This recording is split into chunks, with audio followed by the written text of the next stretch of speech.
Hey guys, it's me Tsimo Orihara, and in this video we'll talk about an interesting topic that was mentioned in one of Kubo's answers, the idea of the Fullbringer becoming Shinigami and have a Zanpakuto.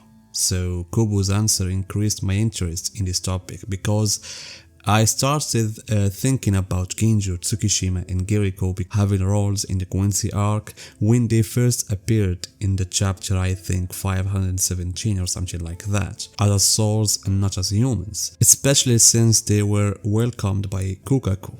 I thought perhaps this was an opportunity for Kukaku to train them to become Shinigami later on. So this fan asked Kubo that let's assume that Shadow, Orihime and Oryu got an Asauchi. Would they be able to obtain Zanpakuto with the same power as Shinigami, in addition to their own powers that they could use if they trained properly? Kubo's answer was, I think that's possible. So that was the fan's question. However guys, what I'm not sure about is whether he meant to give Shadow, Orihime and Oryu Asauchi after their death as souls or while they are alive as humans. But it seems to me that the second possibility, since the fan said they would have power equal to that of the Shinigami, meaning they would obtain Zanpakuto while being human. And the concept of using Asauchi is based on the idea of reflecting the essence of your spirit inside the sword, thus leading to having a Zanpakuto as we know it. And therefore these three characters already possess unique powers. Shadow and Orihime have Fullbringers powers, and Oryu has Quincy powers,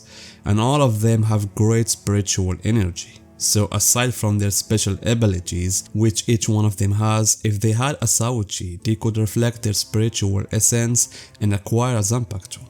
However guys, I don't want to discuss their obtaining Zanpakuto as humans because I find that frankly strange. Rather, I want to talk about what already exists in the manga regarding Fullbringers and the possibility of them becoming Shinigami when they become spirits, meaning after their death, just like Genjo, Tsukishima and Giriko, as well as Orihime and Shadow, especially since Okitake had previously talked about them. In the events where Orihime was training with Rukia, I think Okitake talked about how Ichigo's friends are unusual and that they might become Shinigami when they reach the Soul Society. Of course, Okitake's words were general, and one could say that most of Ichigo's friends possess great spiritual power because they can clearly see souls, Shinigami and hollows. But as I said, I find that Orihime and Shadow, along with anyone with the Fullbringers abilities, are great examples for becoming Shinigami. Why? Simply because the way Fullbringers awaken their powers seems similar to how the Shinigami formed their Zanpakuto. And we all remember that when Hachi met Orihime to restore Tsubaki, he said her power is like a Zanpakuto. And this is actually true. Orihime's Fullbringers powers are the most Zanpakuto-like among the Fullbringers, as she is the only one who has Fullbringers abilities that manifest as a living entities, and those living entities are part of Inoue's soul. Thus, the same applies to Zanpakuto and the Shinigami. Ultimately, a Zanpakuto is a spiritual entity that materializes from the soul of the Shinigami. And this is something that happens also with the Fullbringers, but in a different way. Genjo clarified that not only living beings and plants have souls, but this also exists in inanimate objects, to a lesser degree. Thus, the Fullbringers' ability lies in enhancing that soul and harnessing it for their use. And as Ruroka said, a Fullbringers' powers come from their attachment to something, the thing that a Fullbringer loves, and can increase its power and transforming it into their own unique ability. Therefore, this process itself requires the Fullbringer to explore themselves, what they love and how they came to know it. That's why most of the Fullbringers we've seen have power related to something special to them.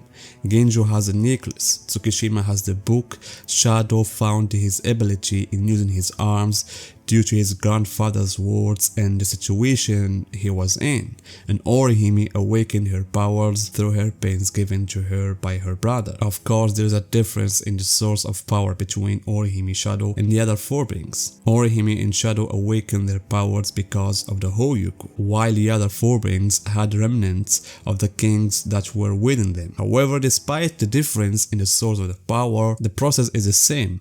A Fullbringer must have an attachment to something significant for the ability to manifest, and the more they interact with it, that thing becomes later their own power. Now, why do I say this, guys? I mention this because I find that something similar happens with the Shinigami when they went to form the Zanpakuto, but in a slightly different manner.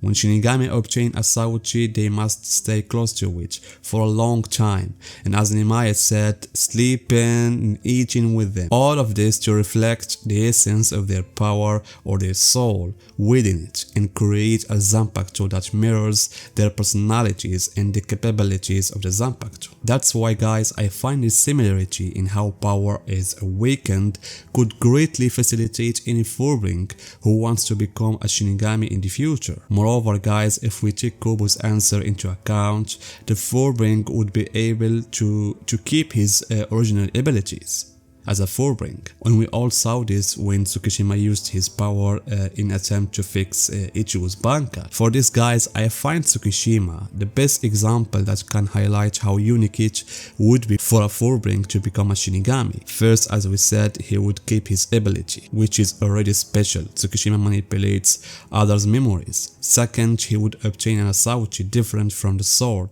he currently possesses, shaped by his writing ability. And this Asauchi, when it reflects the essence of his soul, would enable him to create a Zanpakuto with abilities that may share a foundation with his Fullbringer powers, but differ in Shikai and Bankai, and thus this would provide Tsukishima a diversity in his abilities. He could fight with the Zanpakuto and at the same time utilize the Fullbringer power, especially if the Zanpakuto has offensive capabilities. And as a side note, guys, Kubo once drew a character in the manga who closely resembled Tsukishima in appearance, who I think is Hanataro's brother, the former vice captain of Unohana during the Pendulum arc. Therefore, since I first saw Tsukishima, I imagined him looking like that.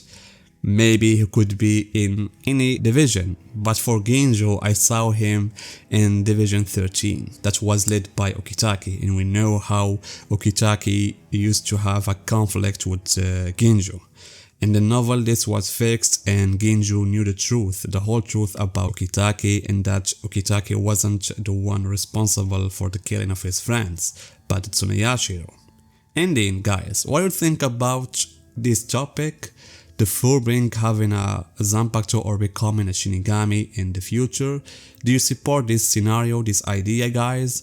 Tell me your opinions in the comments and see you guys in my next video.